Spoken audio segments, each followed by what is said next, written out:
यहां से आगे हम भरत चरित्र पर बोलने की कोशिश कर रहे हैं मति अनुसार,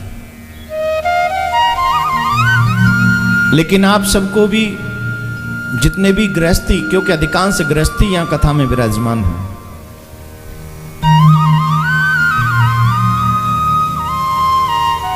हम सबको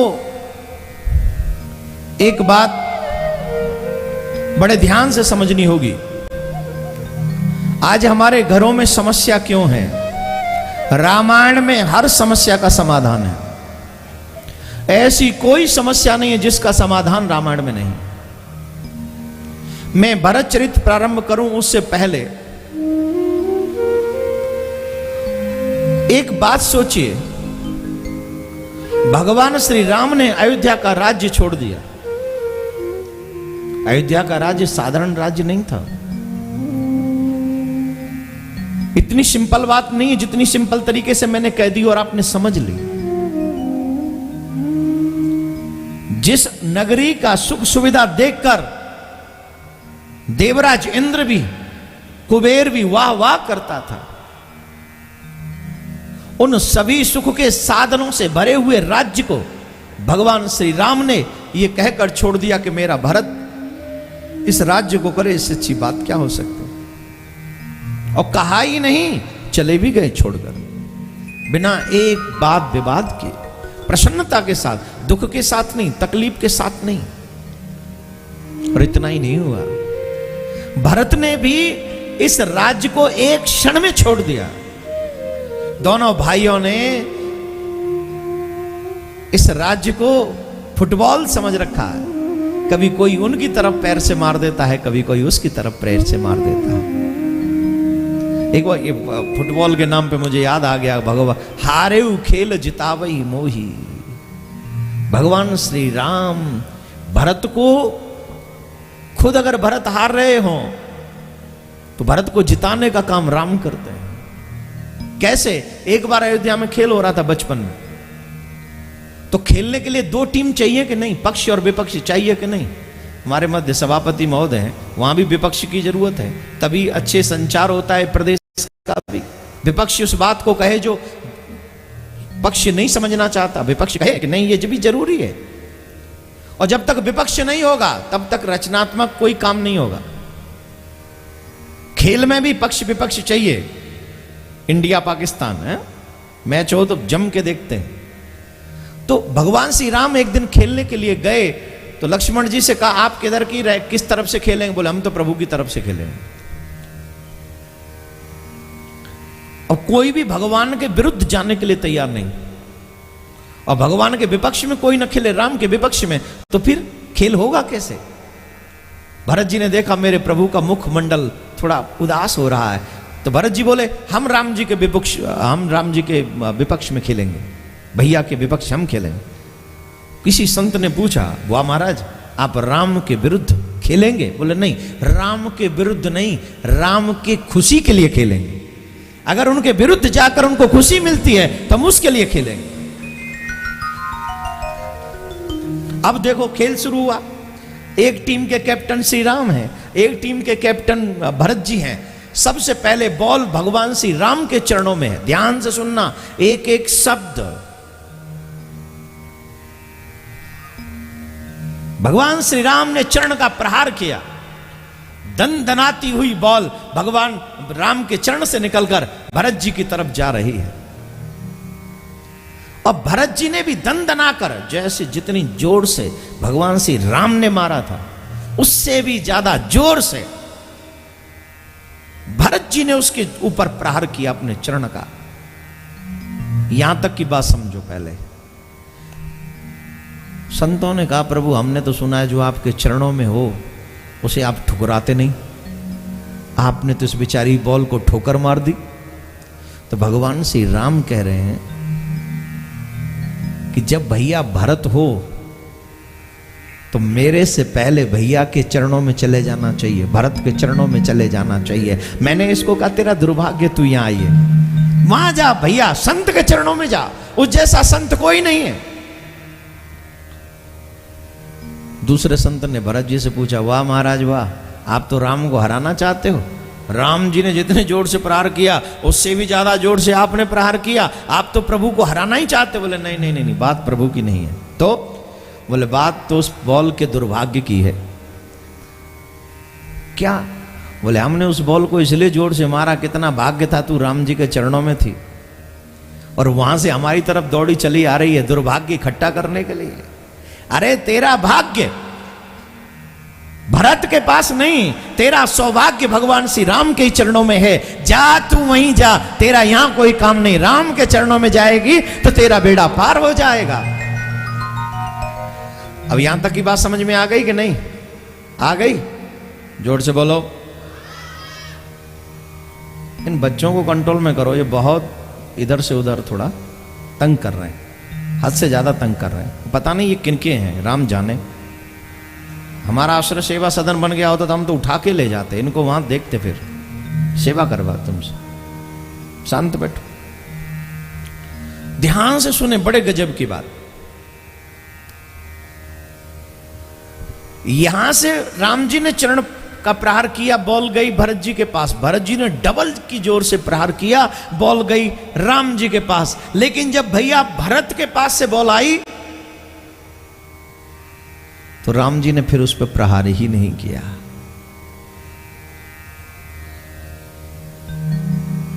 संतों ने पूछा अब आपने ऐसा क्यों किया?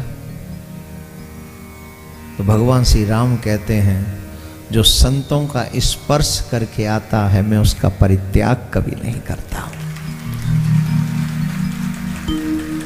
जो संतों का स्पर्श कराई, चरणों का स्पर्श कराई, भैया भरत जैसे संत का स्पर्श कराई, मैं भला उसे कैसे भगा दूं, निराश कर दूं, अपने दर से निकाल दूं? नहीं।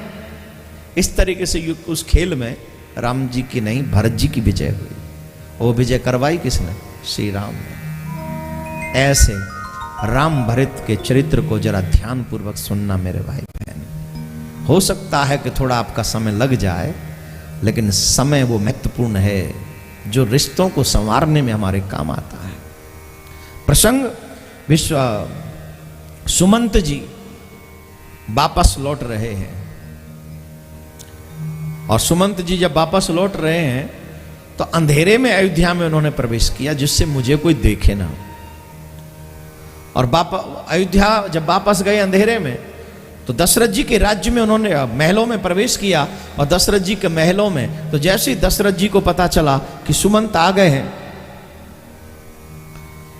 तो दशरथ जी राम राम कहकर दौड़े। कौशल्या जी के भवन में थे अब श्री दशरथ जी, राम राम कहकर दौड़े और कहने लगे दशरथ जी बताओ सुमंत मेरे राम कहां हैं, बताओ मेरे सुमंत राम कहां है, राम कहां है, राम कहां है। और जब जब राम का नाम सुनते हैं सुमंत का हृदय कांप जाता है। मैं क्या कहूं, जैसे वो सुमंत जानते, मैं जैसे ही कहूंगा कि राम नहीं आए दशरथ जी के प्राण नहीं रहेंगे, निकल जाएंगे प्राण। पर फिर भी बहुत धैर्य रखा, बहुत ज्ञान की बातें की, और अंत में कह दिया आपके पुत्र हैं, धर्म मर्मज्ञ हैं, धर्म परायण हैं, धर्म के मार्ग पर चलने वाले हैं, आपके वचन को सत्य करने के लिए श्री राम नहीं आए। दशरथ जी कहते हैं मैं जानता था कि मेरा राम नहीं आएगा, क्यों नहीं आएगा वो भी मैं जानता था। हा रघुनंदन प्राण प्रीते तुम बिन जियत बहुत दिन बीते। सच ये है कि राम जीवन में न हो तो वो जीवन व्यर्थ है। दशरथ जी को श्रवण कुमार के द्वारा, श्रवण कुमार के माता पिता के द्वारा दिया हुआ साप याद आ गया। कौशल्याई सब कथा सुनाई, तापस अंध साप सुध आई। एक बार जब दशरथ बहुत तरुण थे, ये उस समय की बात है, श्रवण कुमार अपने अंधे माता पिता, ध्यान से सुनेंगे युवा,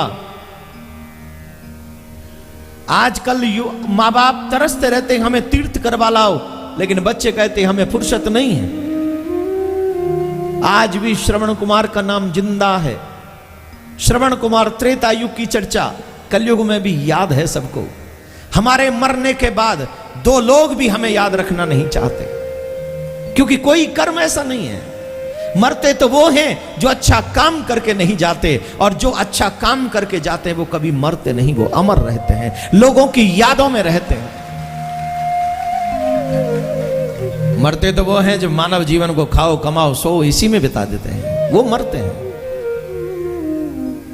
श्रवण कुमार अपने अंधे माता पिता को अपने कंधे पर रखकर तीर्थ यात्रा कराकर अयोध्या की सीमा में प्रवेश कर रहा था। गुरुजी की आज्ञा बस दशरथ जी रात्रि में जो हिंसक जानवर थे जिनको कुछ रोग लग गया था उन्हें मारने के लिए निकल पड़े। और रात्रि का समय अंधे माता पिता को प्यास लगी। दोनों ने पूछा, बेटा हम कहां आ गए? बोले अयोध्या के सन्निकट है। बोले पुत्र बहुत जोर से प्यास लग रही है।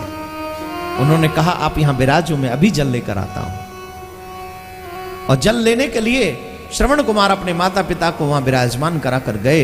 सरोवर के तट पर पहुंचे। जैसे ही सरोवर में कमंडल डाला तो दशरथ जी शब्द भेदी बाण चलाना जानते थे।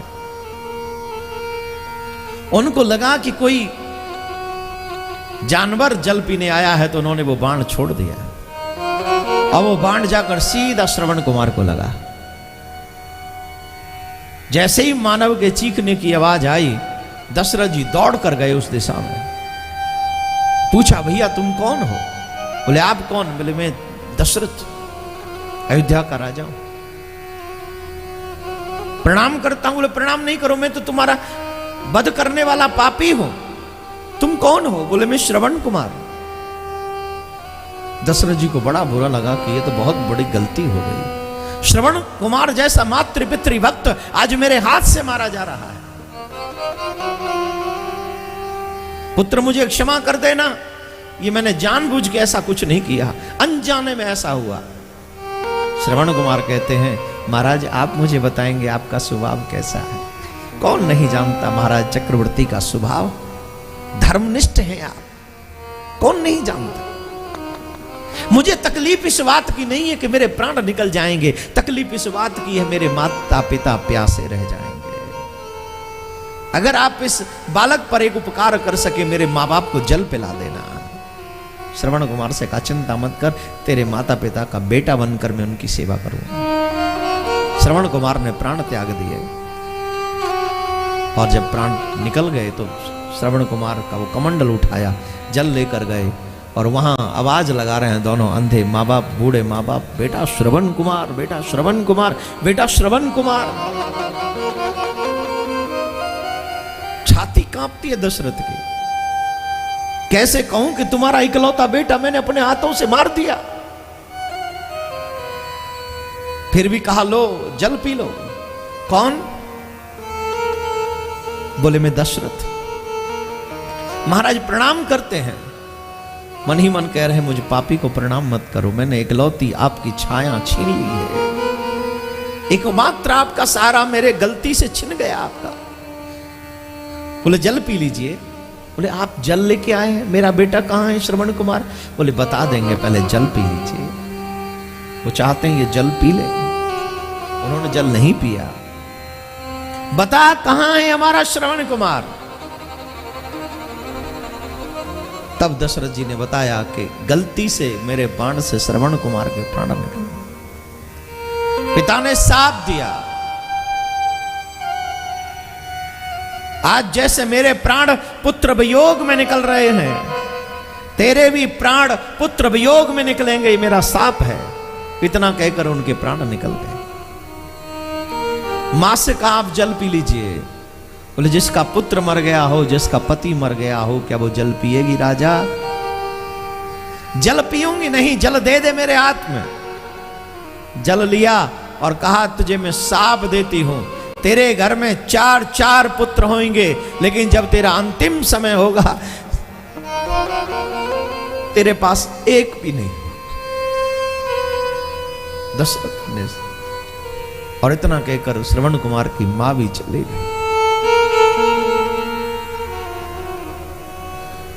और दशरथ जी कहते हैं कौशल्या, उस समय तो मुझे उनका साप भी अच्छा लगा था, क्योंकि उस समय मेरे घर में कोई संतान नहीं थी। पर आज वो साप कितना दुखदाई हो गया। चार पुत्र हैं लेकिन एक भी मेरे पास नहीं है। राम राम कहे राम कहे राम राम कहे राम, तनु पर हर रघुबर विरह राउ गयउ सुरधाम। सब रानियां शोकाकुल बड़े जोर जोर से रोने लगी, व्याकुल होने लगी। महाराज वशिष्ठ जी आए और जब कोई उसके बावजूद भी अधर्म करे तो फिर लातों का प्रयोग करो। पहले बात, अगर समस्या बात से समाप्त हो जाए तो लात की जरूरत ही ना पड़े। भरत दया ने दीन छुड़ाई, भरत जी ने छुड़ा दिया। अरे इसे क्यों दोष देते? बोले इसे दंड न दूं, ये अपराधीन है। बोले क्या यही अपराधीन है? सही बताओ अपराधी कौन है? ये केकई या मैं न होता तो ये कुछ होता ही नहीं। ये सब मेरी वजह से, अपराधी मैं हूं गुनहगार। श्री भरत जी केकई के भवन को छोड़कर कौशल्या जी के भवन में गई। और जब कौशल्या जी के भवन में गए तो दूर से देखा माँ को मलिन वस्त्रों में बैठी हुई। जब से राम गए हैं एक भी दिन न अन्न ग्रहण किया है न जल ग्रहण किया है। जिसका राम बन को चला गया हो वो कैसे खा सकती है, वो कैसे जल पी सकती है जिसका बेटा बन चला गया हो। भरत आ रहे ये सुना, कौशल्या मां दौड़ पड़ी, लेकिन कहते हैं चक्कर आने से वो मूर्छित होकर गिर पड़ी। भरत दौड़ कर गए, चरणों में प्रणाम किया। भरत ने कहा मां आंखें मत खोलना, पूतहीना पति विहीना मात तूरी तुम हो कहां, आ गया इस घर का षड्यंत्रकारी खल यहां। मां अपनी आंखें मत खोलना, अगर मेरा मुंह देखेगी तो तुझे पाप लग जाएगा। ये षड्यंत्रकारी भरत आया है तेरे यहां, आंखें मत खोलना, मेरे मुख देखते ही तुझे पाप लगेगा। मुख न देखो मात मेरा, मुख देखने में पाप है, किंतु कह दो हे भरत तुम पर सभी का साप है कि तेरी वजह से हुआ है। मेरा मुख मत देखना, तुम्हें पाप लग जाएगा। मां तो मां कौशल्या कहती है कौन कहता है मेरे भरत का मुख देखकर पाप लगेगा? जो कहता है वो झूठ कहता है। मुझे मालूम है मेरा बेटा कैसा है। ओ भरत बेटा मेरा, तुझे दीप तुझ में द्वेष की ना गंध है। ओ बेटा भरत तू प्यारा मेरा, तुझ में द्वेष की ना गंध है। साक्षिणी मैं हूं मुझे मेरे राम की सौगंध है। साक्षिणी मैं हूं मुझे मेरे राम की सौगंध है। मैं राम की सौगंध खाती हूं, मेरे भरत में इतना सा भी द्वेष नहीं है। मैं जानती हूं मेरा भरत कैसा है। भरत जी कहते हैं मां जो पाप ब्राह्मणों के घर में आग लगाने से लगता है वो पाप मुझे लग जाए। जो पाप गौ की हत्या करने से लगता है वो मुझे लग जाए। जो पाप वेदों की निंदा करने से लगता है वो मुझे लग जाए। जो पाप गुरु की निंदा करने से लगता है वो मुझे लग जाए।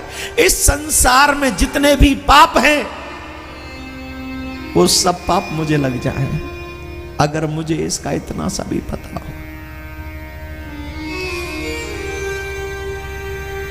कौशल्या हृदय से लगा कर कहती है अब तू इतना बड़ा हो गया है कि तू मुझे बताएगा मेरा भरत कैसा है? क्या मैं अपने भरत को नहीं जानती हूं? मेरा बेटा कैसा, भरत कैसा मुझे नहीं पता? भरत मुझे तेरे पिता के स्वर्गवास होने का उतना दुख नहीं है। मुझे राम के बन जाने का भी इतना दुख नहीं है। मैं तो दुखी इस बात से हूं कि न जाने मैंने ऐसे कौन से कर्म किए जिसका पति चला गया, जिसका पुत्र चला गया, और इसके बावजूद भी मेरे प्राण अभी तक मेरे अंदर हैं, वो गए नहीं। न जाने ऐसा कौन सा पाप किया है और ऐसा क्या दिखाना चाहता है विधाता आगे मुझे। भरत बिलख पड़े। भरत कहते मां मुझे एक बात बता, कैकेयी बांझ क्यों नहीं हुई? कैकेयी बांझ होती तो आज इस सूर्य वंश में इतना घोर, इतना बहुत बड़ा संकट ना आता। मैं न होता तो मैं ही सभी इनकी वजह में हूं, कारण मैं हूं।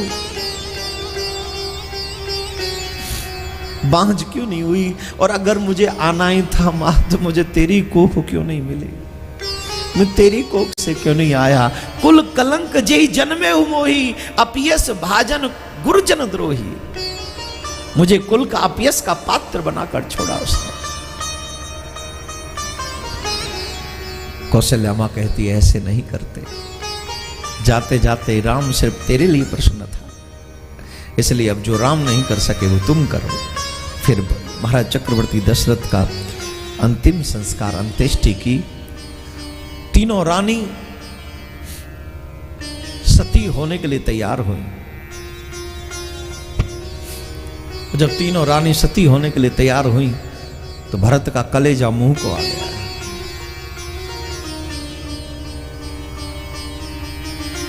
कौशल्या मां के चरण पकड़ लिए, मां आप ये मत करना, अगर आपने ये किया तो मैं आपके चरणों की सौगंध खाता हूं, मैं भी चिता में समा जाऊंगा।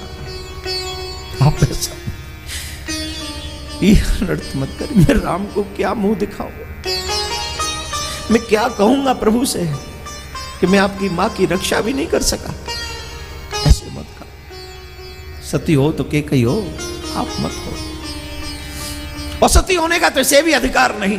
जिसे पता था कि ये वरदान मांगने के बाद मेरा पति का प्राण नहीं रहेगा, दिखावा करने की क्या जरूरत है? जानबूझ के उसने ये किया, उसे भी सती होने का कोई अधिकार नहीं।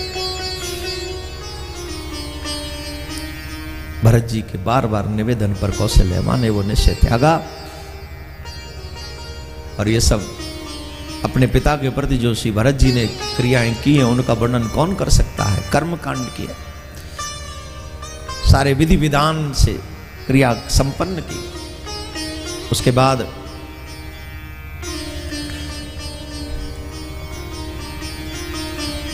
सभा बुलाई गई। उस सभा में राज्य देने की चर्चा।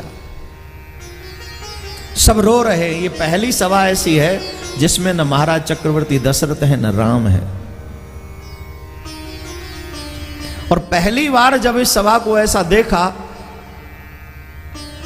तो कोई भी धैर्य नहीं रख सका, सबका धैर्य टूट गया। हमेशा इस सभा को सुशोभित करते थे महाराजा चक्रवर्ती दशरथ और श्री राम, लेकिन आज सभा में न राम है न महाराज चक्रवर्ती दशरथ है। कौशल्या मां रो रही हैं। कौशल्या मां को देख देख कर श्री भरत जी का धैर्य टूटा जा रहा है। बिलख बिलख कर रो रहे हैं। कौशल्या मां के चरणों में सर रख रख के भरत रो रहे हैं। अब गुरुदेव ने ही बोलना उचित समझा और गुरुदेव ने कहा, हे भरत, कुछ लोगों के लिए जरूर सोचना चाहिए और कुछ लोगों के लिए कभी नहीं सोचना चाहिए। जो वाकई मर गए उनके लिए सोचना चाहिए।